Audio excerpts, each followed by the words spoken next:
This is Dr. Kavita, Associate Professor in EC Department, St. Joseph Institute of Technology. In today's class, we'll see a simple problem in mesh analysis. Mesh analysis is used to find unknown currents. We need to apply Kirchhoff's voltage law to solve the problem using mesh analysis.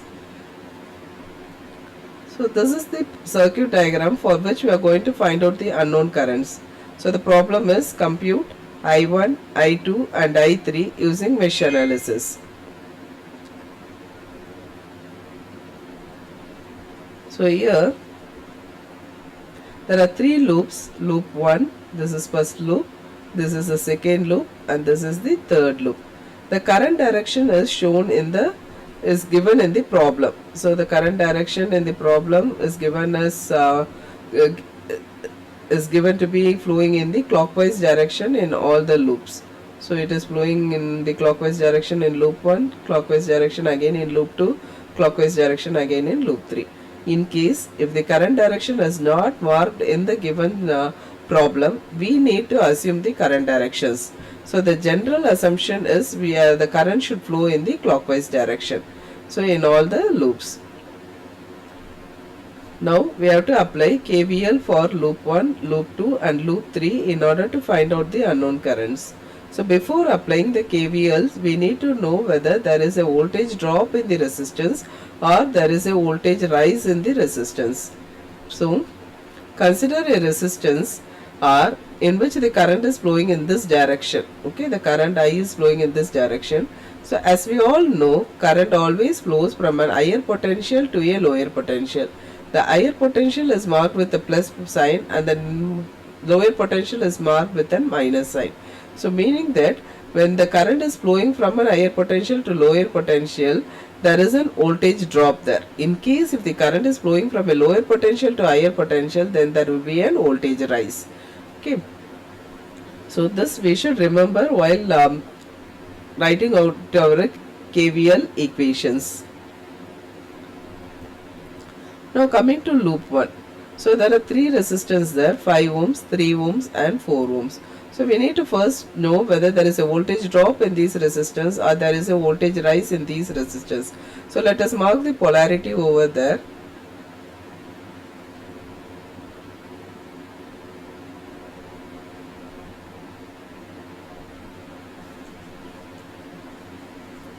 So marking the polarities. So as the current is flowing from this end, it is higher potential plus and here it is minus. Similarly for 3 ohm resistance, plus here and minus here. Coming to the 4 ohm resistance, it flows from this end. So this is plus and this is minus. Now we need to do the same for all the three loops. For second loop, so current is flowing from this end, so it is plus over there and minus at the other end. Similarly here it is plus for the 6 ohms, current is flowing downwards, so this end it is minus. So here coming to the 3 ohm resistance, current is flowing in the upward direction, so here it is plus and there it is minus. Now in the last loop, in 4 ohm resistance, current is flowing from this end, so it is plus over here and minus here. Similarly plus over here for the 8 ohm resistance and minus here.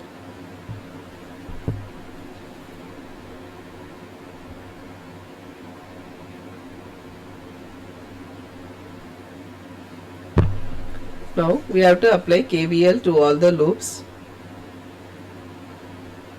Applying KVL to loop 1. So we consider the loop 1. So start from the voltage. So here it is ending at plus. So we see whether the current flow is ending point of the current flow for each element. Okay, so coming to the voltage, it ends at plus. So plus 50. For the resistance, the current flow is ending at minus, so it is minus of the current into that resistance. So resistance is pi, current is I1, so minus pi I1 Then coming to this 3 ohm resistance, there are two current flowing in the 3 ohm resistance, I1 current as well as I2 current. We need to see the direction of the current flow in the 3 ohm resistance. So for I1,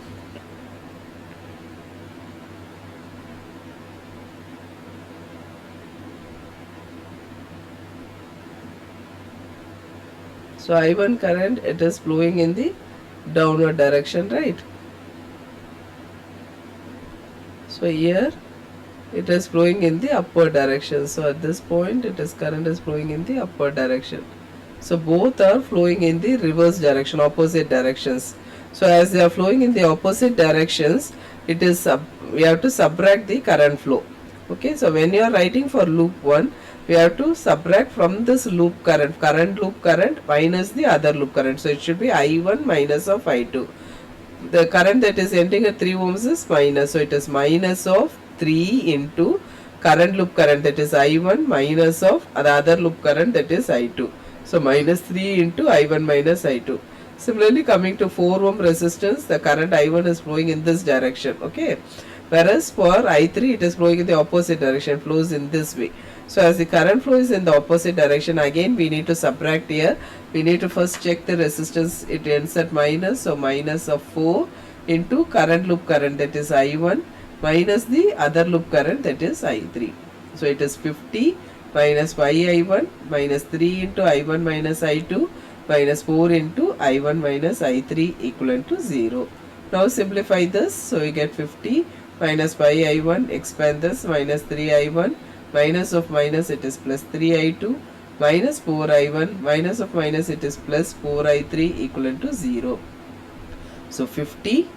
Now adding all the I1 currents, so you will get minus 5I1, minus 3I1, minus 4I1. Summing them together, we get minus 12I1, then plus 3I2, plus 4I3 equivalent to 0. Keep the constant at one end, variable to the other end, we get finally as 12I1 minus 3I2 minus 4I3 equivalent to 50. Let this be the first equation. Now apply KVL to loop 2.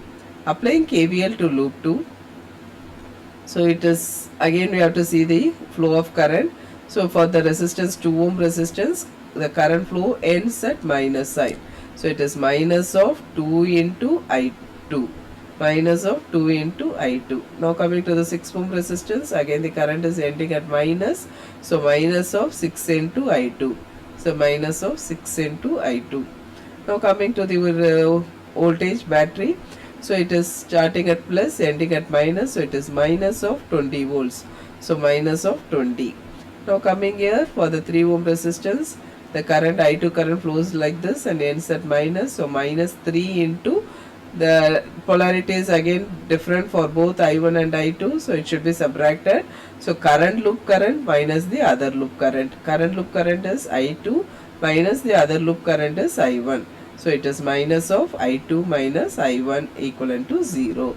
So minus 2I2 minus 6I2 minus 20 minus 3 into I2 minus I1 equivalent to 0. Now simplify this. We get minus 2I2 minus 6I2 minus 20. Now expanding this, minus 3I2 plus 3I1 equivalent to 0. So simplify them and take constant to one side and variables to the other end. We get minus 3I1 plus 11I2 equivalent to minus 20. Now do the same for the loop 3 also. So coming to loop 3, starting with the voltage. So current is flowing in this direction, it ends at plus, so plus 20. So plus 20. Now coming to the 8 ohm resistance, current is flowing like this, it ends at minus.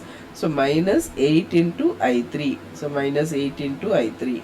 Now coming over here, minus of 4 into, both the current I1 and I3 are flowing, but they are flowing in the opposite direction. I1 flows in this way, I3 flows in this way. So they are flowing in the opposite direction. It should be subtracted from the current loop that we are considering minus the other loop. Now we are considering the third loop, so I3 minus of the other loop, that is I1. So minus of 4 into I3 minus I1 will be equivalent to 0. Again simplify this, take the constant to one end, variable to the other end. We get minus 4I1 plus 12I3 equivalent to 20. So we end up with 3 equations. The 3 equations are written over here. We need to now write this in matrix form. So we all know the Ohm's law, V is equivalent to I into R. So using that we are writing the matrix. So this is nothing but we have a number over here, that is a coefficient for the current. Okay, that coefficient is nothing but your resistance, and this is your unknown current. So we need to write the resistance first, then the unknown currents as a single column, and the known voltages as a single column. For writing the resistance, there are three equations, so it should be a 3 cross 3 matrix. So 3 cross 3 matrix for resistance, 3 rows and single column for the unknown currents, 3 rows and single column for the voltages. Now, how to write the resistant values? We need to just take the coefficients of the unknown currents and write it out. So, for considering the first equation, 12 into I1. So, we have got the coefficient as 12 for the current I1, so write it as 12. For the current I2, it is minus 3. So you have to include the negative sign also while writing the coefficient value. So minus of 3. So minus 3. So here for I3, it is minus 4. So you have to write the resistance values. 12 I1 minus 3 I2 minus 4 I3 equivalent to 50. First equation. So write down the coefficients alone. So 12. Then minus 3 for I2, minus 3. For I3, it is minus 4. So it is minus 4. Then coming to the second equation, minus 3 I1, so minus 3. For I2, it is plus 11 is the coefficient, so plus 11. For I3, there is no I3 value, so put it as 0. Now third equation, minus 4 I1, so minus 4. There is no I2, so put it as 0. For I3, it is 12, so put it as 12. Unknown currents I1, I2 and I3 equivalent to the known voltages, so 50 minus 20 and 20. So 50 minus 20 and 20. Okay. Now we have to solve this using Cramer's rule and find out I1, I2 and I3. So everyone, I hope you know Cramer's rule. So I1 is nothing but del I1 by del, I2 is nothing but del I2 by del, and I3 is nothing but del I3 by del.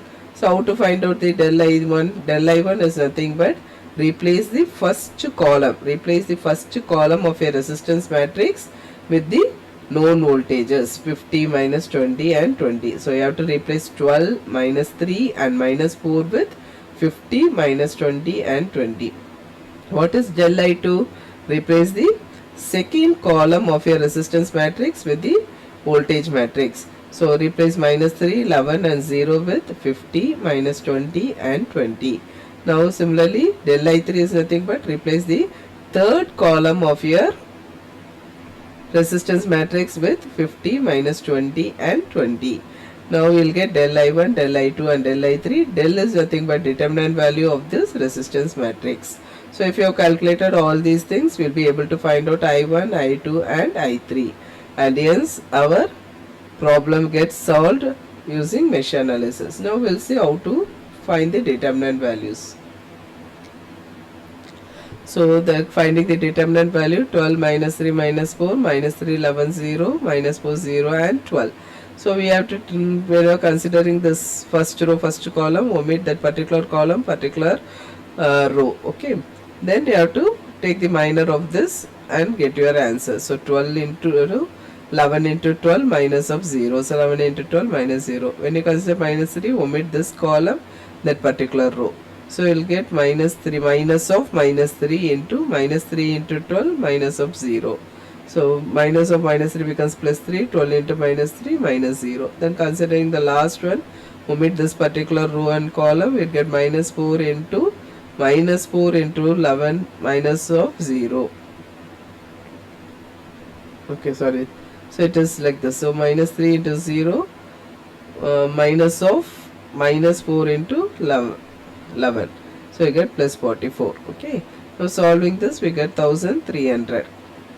This can also be done using the calculator. You need not to solve the like this. You can also use directly your calculator for finding the determinant value. So I will just put it as a separate video of how to find the determinant value using calculator. Now del I1, what you have to do for del I1, replace the first column with the voltage matrix. So replace this 12 minus 3 with minus 4 with 50 minus 20 and 20, and find the determinant value using your calculator. It was found to be 66,760. Similarly, for del I2, replace the second column of the data resistance matrix with your voltage matrix 50 minus 20 and 20. So first column and second column remains as such. So when you simplify this, you find it to be minus 520. And del I3, replace the third column with the voltage matrix 50 minus 20 and 20. Now simplifying this, we will be able to get 4420. Now we have obtained the determinant value del I1, del I2 and del I3. So we can find out I1. I1 is nothing but del I1 by del. So 6760, that is your del I1 value. Del value is 1300. So just divide by them, we get it to be 5.2 amps. I2, we are finding it to be 0.4 amps minus 0.4 amps. And I3, it is 3.4 amps. So I1 and I3 is of positive polarity, which means the direction that has been given in the problem is correct. The clockwise direction of current is correct. Whereas for I2, you have got a negative polarity, which means the assumed direction in the given problem is wrong. So that means the current is not flowing in the clockwise direction in I2, it should flow in the anti-clockwise direction in I2, that is in the second loop. So what you have to do is, you have to just the problem they have given that the current is flowing in the clockwise direction, but actually because we are getting I2 value to be negative, current is flowing in the anti-clockwise direction. So we have to just write it out as current I2 is found to be minus 0.4 amps.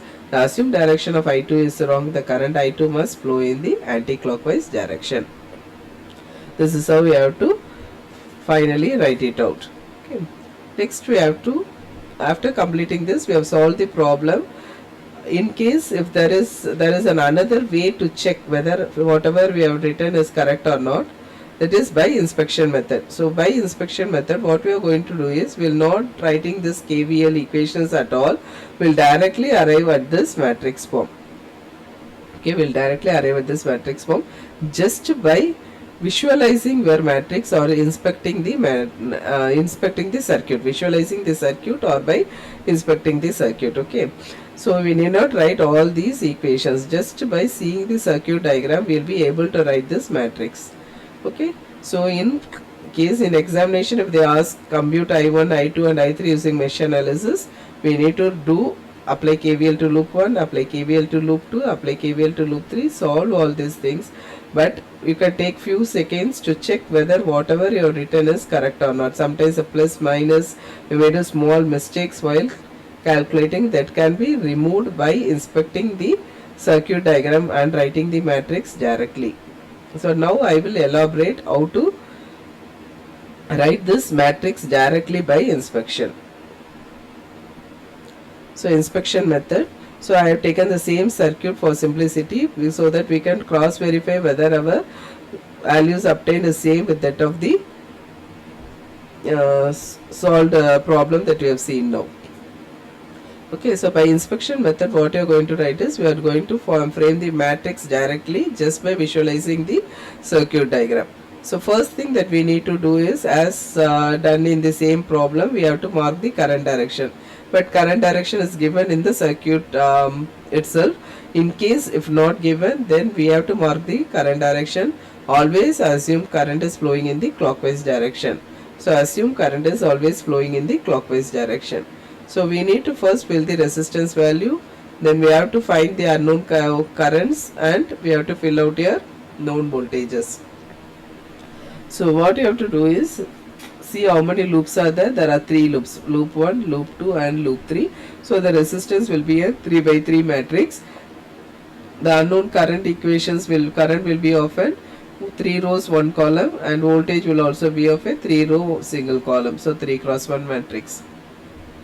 Now for writing this resistance value, R11, R12, R13, R21, R22, R23, R31, R32 and R33. So this is 1 represents first row, it is first row, first column. So 1 2 represents first row, second column. 1 3 represents the first row and the third column. Similarly for the second one, values R21 represents, it is second row, first column. 2 represents second row, second column. 2 3 represents second row, third column. Similarly for R31, it is third row, first column. R32 is third row, second column. R33 is third row, third column. So your first number, okay, it represents the rows. It represents the rows. So I'm just writing it as R over here. For the second number, represent your column. See, okay, so row in the sense this is row in this directions. Column is in the downward direction. Okay. So now I hope it is clear for you. Rows are this way and columns are in this direction. So first row, first column, and so on. Now this 1 1 with respect to your circuit diagram, it is nothing but first loop. 2 represents second loop, 3 represents third loop. Okay, so 1 means it is first loop, 2 is second loop, 3 represents the third loop. Now what is 1 1? It is the resistance, that is R11. R11 is nothing but the resistance present in the loop 1. 1 2 means resistance present between loop 1 and 2, 1 and 2. 1 3 means resistance present between loop 1 and 3. 2 1 means resistance present between loop 2 and loop 1. So similarly, for example, if you take 2 3, resistance common between loop 2 and loop 3. Okay, so like that we need to write it out. Now first we will consider the diagonal elements. So what are your diagonal elements? Your diagonal elements are R11, R22 and R33, right? So we need to first fill the diagonal elements value. Diagonal elements, how we are going to write it out is, we are just going to sum up the resistance that are present in that particular loop. 1 1 means first loop. So what are the resistance present in the first loop? Just add them out. What are the resistance? It is 5 ohms, 3 ohms and 4 ohms. Just add them together. We'll get 5 plus 3, 8, 8 plus 4, 12 ohms. So you can see R11 is 12 ohms. Similarly, write out the value of R22. So second loop. Second loop, what are the resistance? 2, 6 and 3. So it is 3 plus 2, 5, 5 plus 6, it is 11 ohms. So R22 is 11 ohms. So R22 is 11 ohms. Similarly, coming to R33, third loop. 4 ohms and 8 ohms are alone present. So just add them together, you will get 12 ohms. So R33 is 12 ohms. So now we have filled up the diagonal elements. Next we need to fill up the off diagonal elements. That is R12, R21, R13, R31, R23 and R32. So for filling the off diagonal elements, okay, so this value R21 and R12, they will be same because it is the resistance common between the first loop and second loop, 1 2. Here 2 1 means also the same thing, resistance common between the second loop and first loop. Similarly R13, okay, similarly this value, sorry,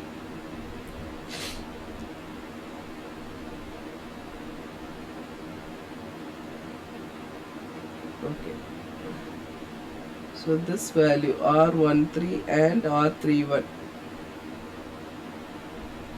okay, both the values will be of the same. Now the last one, similarly R32 and R23, they will have the same values. Okay, now we'll see how to fill that value. So R12 and R21, so they will have the same value. So for writing them, see the resistance common between the loop 1 and loop 2, it is 3 ohms. So we need to write it out 3 ohms. Next, to check whether we need to put it as minus sign or plus sign, see how the current is flowing in the two loops in through the resistance 3 ohms. So here current is flowing in the downward direction. So here in loop 1 it is in the downward direction, whereas in loop 2 it comes up like this and it flows in the upward direction. It flows in the upward direction. So as the current flow is in the different it flows in different directions, we need to put a minus sign. So put a minus sign here. Next one for R 1 3 and 3 1. So first loop and third loop. First loop and third loop common is 4 ohms. So again check the current flow. So current is flowing in this way. Here current is flowing in the opposite direction. So I3 current is flowing in this way, that is from left to right, whereas for I1 it is flowing from right to left. So they are in the opposite direction. So again we have to put a minus sign. So minus 4 ohms. So coming to resistance common between 2 and 3, there is no resistance common between 2 and 3. So we have to just put it as 0. So R23 equivalent to R32 equivalent to 0 ohms. Then we need to fill up, this is unknown currents. We need to write down what are the voltage values V1, V2 and V3. So coming to the first loop, we can see it is 50 ohms, 50 volt. It ends at positive. The current flow ends at positive. So it should be plus 50. So V1 is plus 50. Coming to the second one, current is flowing in this way. It ends at minus. So minus 20. So V2 is minus 20. For the third one, it comes over like this. It ends at plus. So it is plus 20. So V3 is plus 20. Okay. Now we have to fill up the write on the values of all these things. So now coming to the resistance value, what is R11? R11 is 12. So write down 12. Next is R12. R12 value is minus 3. So minus 3. Next the third one is R13. R13 value is minus 4. So fill it up as minus 4.